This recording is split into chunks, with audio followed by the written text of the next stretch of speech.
أسرفوا على أنفسهم لا تقنطوا من رحمة الله إن الله يغفر الذنوب جميعا. Bismillah ar-Rahman ar-Rahim. In the name of God, the merciful, the most merciful, peace be with you. To forgive is not easy. To forgive, it's a jihad, and it takes courage. It's a jihad because the very meaning of jihad is not war. It's not the way towards war. Quite the opposite. When we understand the very meaning of jihad is the way you are dealing and mastering the tensions within you between what is bad and what is good, your attraction towards what is bad and your love towards what is good, and you try to make peace and to get this inner peace when you solve the problem. It's when you are facing injustices, is the way you face injustices in order to promote justice. So it's a resistance to the bad and reforming for the good in order to get peace. So jihad is the way towards peace. And this understanding is something which has to do with forgiveness. Because at the end of the day, remember Rajul al-Jannah, the one among the Ansar who was announced as being one of the people of paradise. What he said to the companion of the Prophet is Abdullah ibn Amr. He was saying, I have nothing in my heart against anybody, so no ghil, so no resentment. The point here is, how do you purify your heart in order to forgive, to erase, and to get this intimate tranquility, الطمأنينة وسلامة النفس? It's a jihad. It's something which is very difficult. You know, in a situation where you are divorcing after love, we loved one another yesterday, and now we are dealing with the tensions, and sometimes it could be hatred, it could be very difficult here in this situation. And what the Quran is telling us, وَإِن تَعْفُوا أَقْرَبُ لِلتَّقْوَى, if you are able to forgive, this is closest to taqwa, God consciousness. It's reverential consciousness. So this is where you are with God. You have to remember that you have to master your hatred. You have to master your emotions. You have to master yourselves in order to get this peace. And then وَلَا تَنْسَوُا الْفَضْلَ بَيْنَكُمْ, don't forget kindness among one another, between one another. That's essential. So it's the way you are going to master your emotions that is essential. To master this very quick way of condemning and judging, because it gives you a sense of power, which you can able to do so. And very often this is a kind of a very, very subtle shirk. It's in the name of principles, I'm condemning you. And you have to ask yourself, are you sure that it is in the name of principles? Why is pushing you towards this? Is it your ego? Is it the sense that you are in a position of power that you can condemn? Is it for something else? It could be even jealousy. It could be for anything.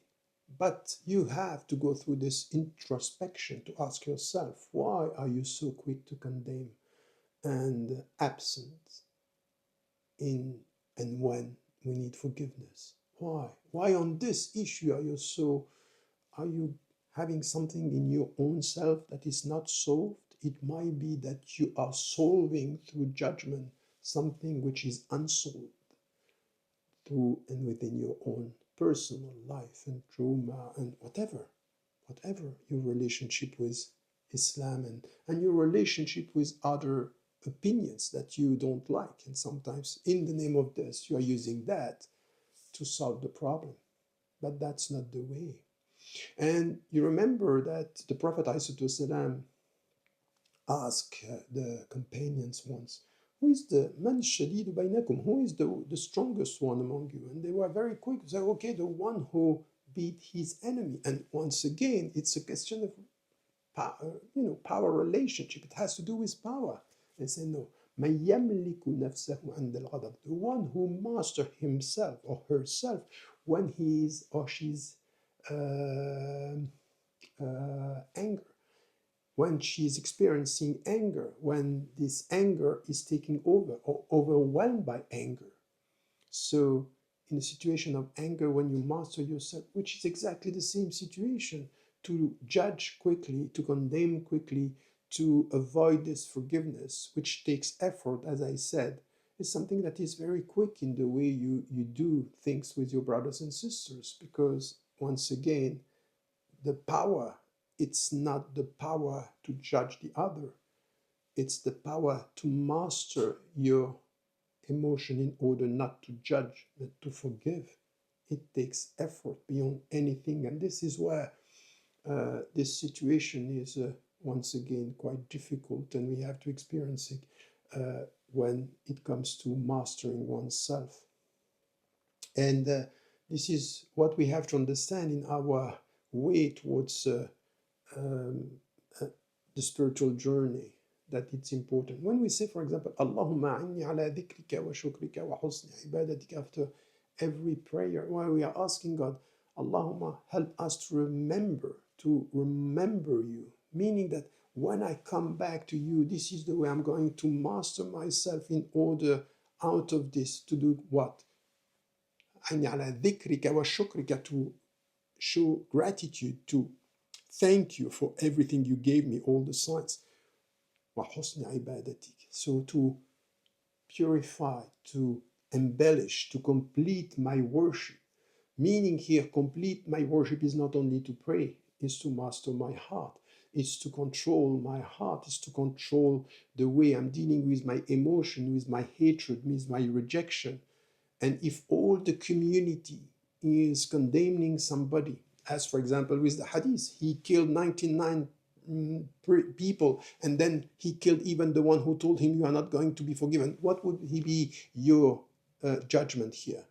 Are you going to follow the majority by saying, oh, he's lost, and still in the tradition it is said he was forgiven? Because Allah knows what you don't know, so be careful with your very quick judgment on appearances, while the most important thing is the spiritual teaching, that his intention was pure. Your condemnation maybe not. Maybe not. And we have to ask yourself about what is the very nature of your intention. This is where forgiveness starts. Don't forget to tell the people you love that you love them. Life is fragile. قل يا عبادي الذين أسرفوا على أنفسهم لا تقنطوا من رحمة الله إن الله يغفر الذنوب جميعا